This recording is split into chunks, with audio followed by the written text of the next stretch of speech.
So here's something interesting deaf people do as well. So deaf people will pick one of their children to be their interpreter. So when they go to pay the bills, or when they go to a restaurant, or whatever, that kid would translate for them. You understand what I'm saying? So for whatever reason, at around 9 or 10 years old, my mom and dad picked me to be their interpreter. That's cool. And it was great. No big deal. It was awesome. Except for the time my mom took me to the gynecologist. Yeah, that was not good. That is a terrible way to learn about the birds and the bees. That's all I'm saying. Terrible.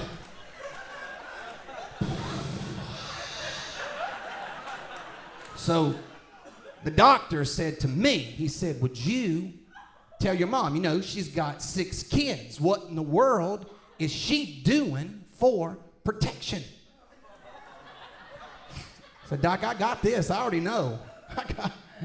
We got a shotgun. We got a 22. We got a 9mm.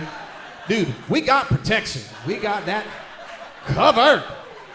We are protected.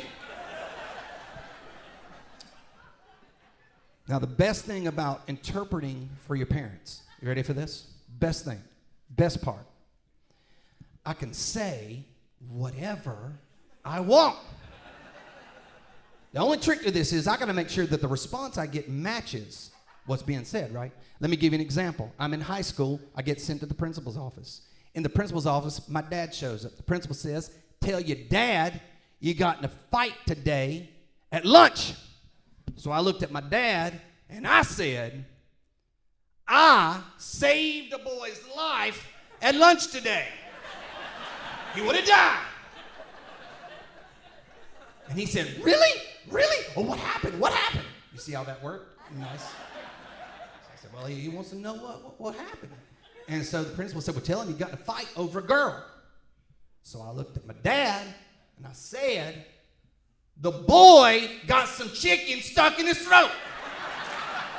He would have died, but I saved his life. I saved him.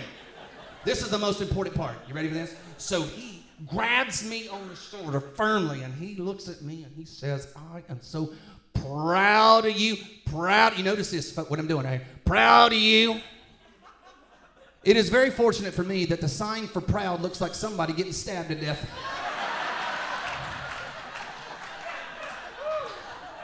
So I looked at the principal, and I said, he said he's going to kill me. And he said, go on home, son. Just go on home. And I did. Thank you very much.